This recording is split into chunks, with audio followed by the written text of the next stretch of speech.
ज्यामिति की जो शुरुआती विधियां इसकी ज्ञात करी, किसी बिंदु की स्थिति निकालने की जो शुरुआती विधि है वो आपके रेने देकार्ते एक फ्रांसीसी वैज्ञानिक और दार्शनिक थे, उन्होंने यह विधि निकाली और उन्हीं के सम्मान में इसको कार्ती पद्धति कहा जाता है। जैसे अपन देखें, अपन ने इसको क्या पहले तो पढ़ना है, निर्देशांक ज्यामिति जो भी पद्धति चल रही है इसको एक्स अक्ष और वाई अक्ष के रूप में व्यक्त करते हुए कहलाती है कार्ती पद्धति। और इसको किसके सम्मान में इसका नाम कार्ती पद्धति पड़ा? रेने देकार्ते के नाम पे इस पद्धति का नाम कार्ती पद्धति पड़ा। अब देखिए इसको शुरुआती तौर से इसको समझते हैं। जैसे ये बोर्ड है, बोर्ड में ये बना हुआ है आपका, एक अक्ष जे है और एक अक्ष जे है। इसको हम कहेंगे एक्स अक्ष और इसको हम कहेंगे वाई अक्ष। ठीक है, देखिए आप देख रहे होंगे एक लाइन ऐसे और एक लाइन ऐसे। इस तरह से इसको जे वाली अक्ष है, वर्टिकल अक्ष जो है वर्टिकल अक्ष इसको कहेंगे हम एक्स अक्ष और जो दूसरी अक्ष इसको कहेंगे आप वाई अक्ष।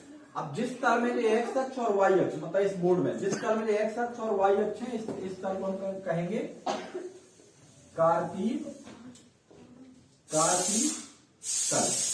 अब ऐसा समझें कि जो इस तल में बिंदु होगा उसको हम एक्स अक्ष के और वाई अक्ष के रिस्पेक्ट में उसकी स्थिति बताएंगे और उसी को हम कहते हैं निर्देशांक। जैसे देखें एक्स अक्ष, इसमें एक निश्चित दूरी पर एक ले लें, 2, 3 और 4। इसी तरह से उतनी दूरी पे यहाँ 1, 2, 3, 4 इस तरह से होंगे। इस तरह होंगे आपके -1, -2, -3, -4 और यहाँ पर आपका होगा -1, -2, -3, -4। तो जो वाई अक्ष का माइनस हिस्सा है और ये एक्स का माइनस हिस्सा है। अब आप देखें इसमें जो आपको क्लास 9 में पढ़ना है, इसमें तो पहले जो देखें 4 हिस्सों में बटा हुआ है, इसको आप कहेंगे पहला चतुर्थांश और इसको आप कहेंगे सेकेंड चतुर्थांश। ये आपका होगा तीसरा चतुर्थांश और ये आपका होगा चौथा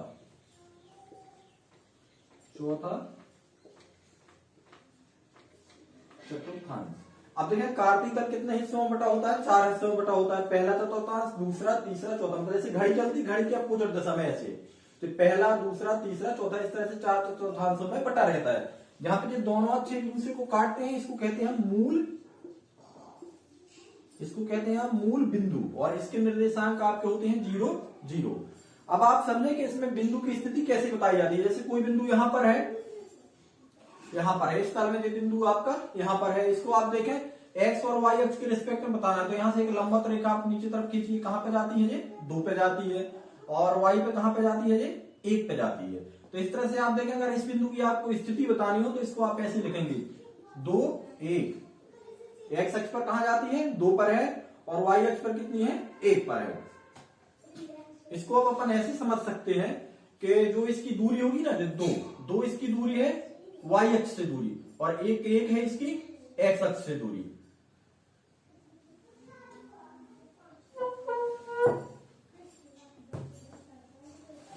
ठीक है, समझ गए? जैसे यहां पर कोई बिंदु है तो इसकी यहां से यहां ये कितना है? 2 यूनिट दूर है। 2 यूनिट यहां से यहां देखें, यहां से यहां ये दूरी कितनी है? एक्स अक्ष से यहां से यहां ये दूरी देखिए आपकी, ये यहां से यहां कितनी है? 1 है ना। ये बन रहा है आयत बन रहा है तो ये भी कितनी होगी? 1 होगी। अगर ये आपकी 2 है, ये 2 है तो ये भी आपकी 2 होगी। तो अब यहां से आपको स्पष्ट हो रहा है कि जो बिंदु है इस बिंदु की एक्स अक्ष से दूरी कितनी है? 1 यूनिट है और इस बिंदु की वाई अक्ष से दूरी कितनी है? 2 यूनिट है। तो इसको इस तरह से आप लिखते हैं, जो कहलाता है, इसको कहते हैं अपन, जो पहला निर्देशांक इसको कहेंगे भुज और जो दूसरा निर्देशांक इसको कहेंगे आप कोटि। समझ गए? इस तरह से आप इस बिंदुओं की स्थिति निकाली जाती है। जैसे कोई बिंदु आपका यहां पर हो तो आप देखिए, अगर इस बिंदु से एक्स अक्ष पर लंब डाला जाए तो वो कहां मिलेगा आपको?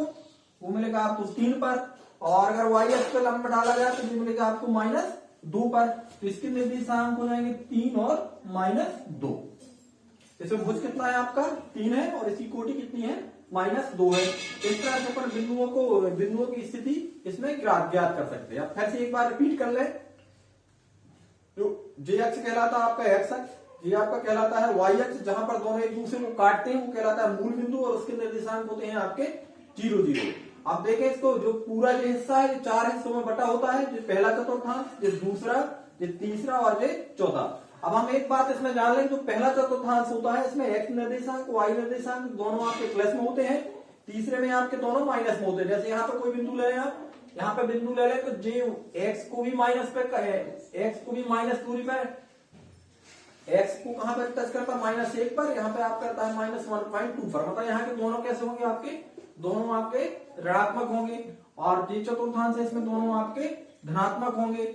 और जो चौथा चतुर्थांश इसमें x धनात्मक और y ऋणात्मक। जैसे देता है माइनस, जैसे कहे कि इसको 5 और -2, तो ये किस चतुर्थांश में होगा, ये आपका चौथे चतुर्थांश में होगा।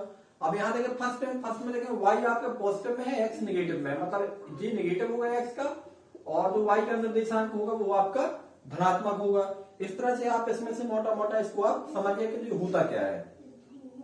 अब इसमें एक महत्वपूर्ण चीज और है कि जैसे आप देखें, जो कोई भी एक्स अक्ष है, एक्स अक्ष पर कोई बिंदु यहाँ पर है, यहाँ पर है, तो इसको आप देखिए इसके निर्देशांक क्या होंगे। इसके निर्देशांक एक्स को कहां पर टच करता है, 4 पे, तो ये तो इसका 4 हो गया।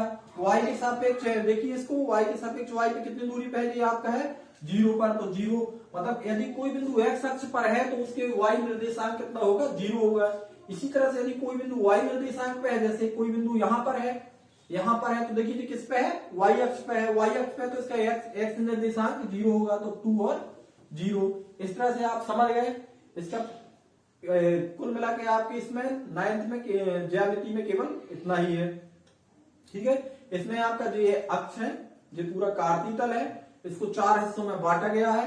किसी बिंदु के निर्देशांक किस तरह से लिखते हैं, मूल बिंदु के निर्देशांक क्या होंगे, एक्स अक्ष पर कोई बिंदु है तो उसका y निर्देशांक 0 होता है, और यदि कोई बिंदु y अक्ष पर है तो उसका x निर्देशांक 0 होता है। इस तरह से आप इसको